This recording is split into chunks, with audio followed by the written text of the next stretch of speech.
Hi everyone, my name is Abiodun Obiade. Welcome to my YouTube channel.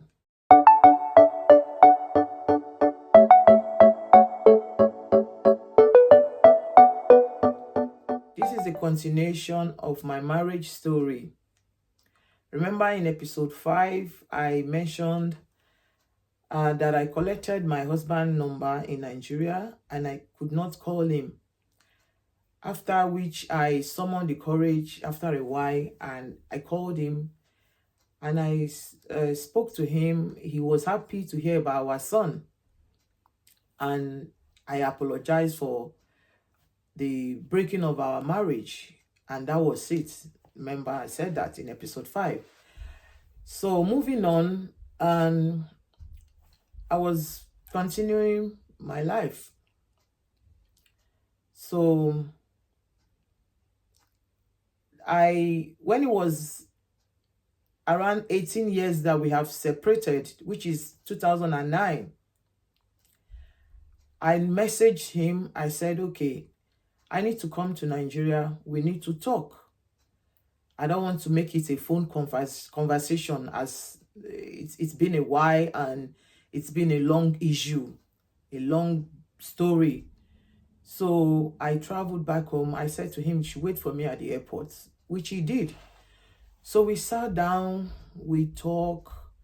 That was when I now narrated everything that I've been going through in my marriage, everything that I've been facing in London in general, all the challenges I've been going through, even before I married, after I married, everything. I explained everything to him and I said, it get to a stage, things were so bad. I could not focus.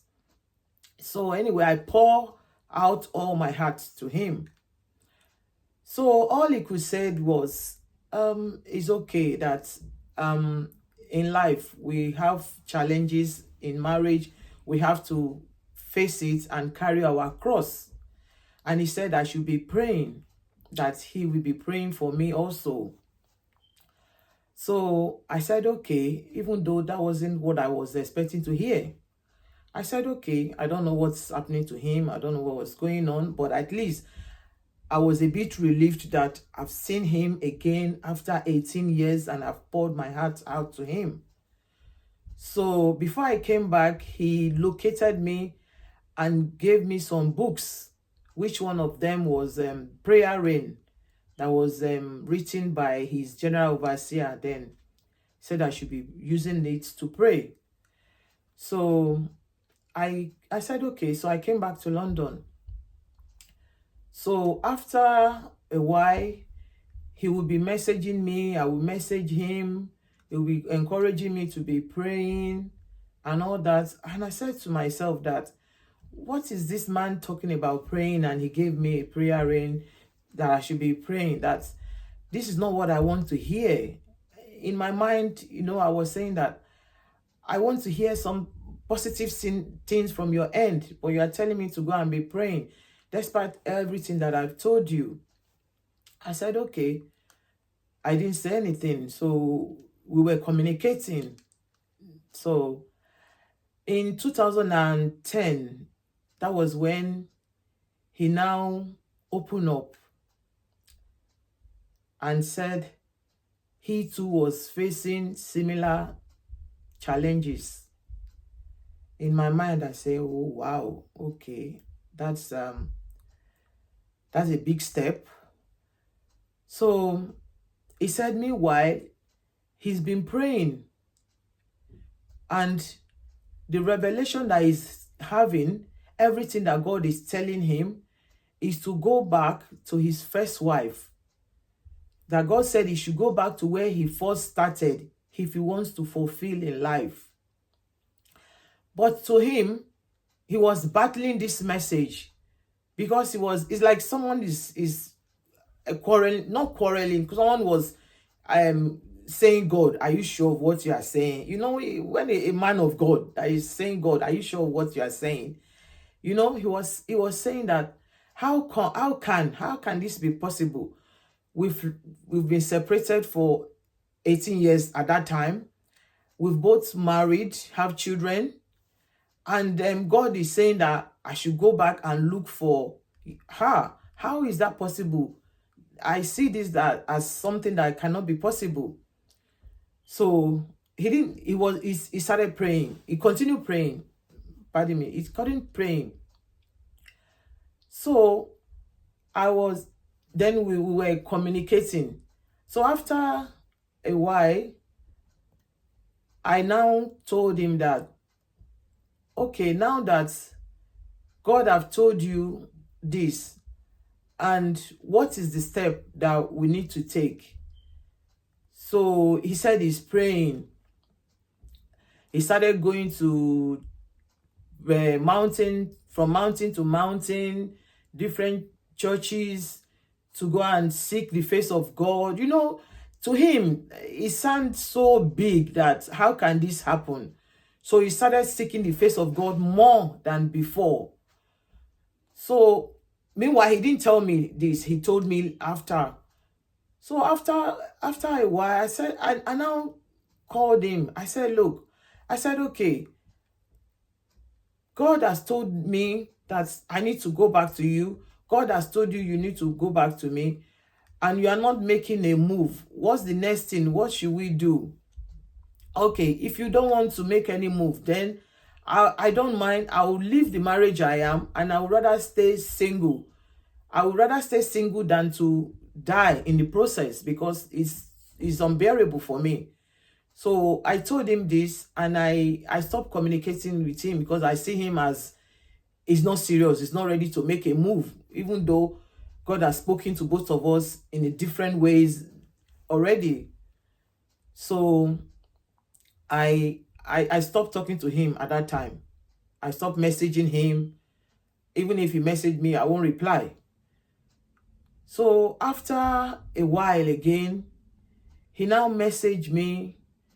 He said he's been praying. And this is what God told him. That God said this battle is not a battle of flesh. That he has to be careful if he doesn't want to lose his life in the process. So that was when he told me this, that was when I now said, okay, I think I have to slow down now and let God finish what he has started while we do our own parts. I now started praying more. So this time when he has told me this, I now become, I won't say scared or afraid. I don't know what English to use. But I said that, wow, things of God is very, very powerful. One have to be careful. Already, God has connected us back together. So we must not rush. But, you know, women, I just want it to happen quickly. I was already happy. I was jubilating in my mind already that, God, you have brought me back to this man already, even though we have not come back together, but at least we're talking now, and both of us have prayed in our different areas, or I mean, you know. So and both of us are getting the same revelation. But as a woman, I want it to happen, and because already what I'm facing already has overwhelmed me. So now that I'm connected back to him, I want us to come back. I don't want to wait anymore. To me, it's like we're wasting time. I don't want to waste any time anymore, forgetting that God doesn't work like that. So when he told me that, God told him that this battle is not something that you will fight with flesh if you don't want to lose your life. And because I don't want to lose him, so I said, okay, I'm coming to Nigeria again. So that was when I now traveled to Nigeria. We went to Prayer City for 1 week, Monday to Friday. We were in Prayer City for Deliverance, both of us. Yes, you heard me. We were in Prayer City for Deliverance. Don't forget, both of us have gone our separate ways. So even though God is bringing us back together, and God is assuring us that yes, it has ordained us to be together, but distance separated us. So this time we have to make sure we lay the foundation properly on the rock of ages. So that is why we went to Prayer City for cleansing, for deliverance. We were both married. He went away and married. I went away and married. So we have called, a lot of battles, challenges as occur on both parts. So we have to go and cleanse ourselves before we can move on or continue in life, or in for God's fulfillment to be perfect. So I went to Nigeria. So we went to Prayer City for 5 days, Monday to Friday. We were there praying, seeking the face of God. Serious deliverance. My brothers and sisters, when I say serious deliverance, is serious deliverance. Serious deliverance. And while we were there, we were seeing the manifestation of God. The revelations that God was giving to us is overwhelming. It is overwhelming. God was so clear. God was so clear that I'm here. I'm here for you. I'm here. You have come back. You have come back to lay this on my foundation, and I'm here. And this foundation is going to be stand. But it's not easy. It is not a joke. It's not a joking matter. Brethren, I am saying this to anyone out there that is going through what we've been through. That yes, even if God, after God has spoken that, okay, I am bringing you back together, don't rush into it. Wait. Seek the face of God clearly, so that you will not face battle even after you have come back together.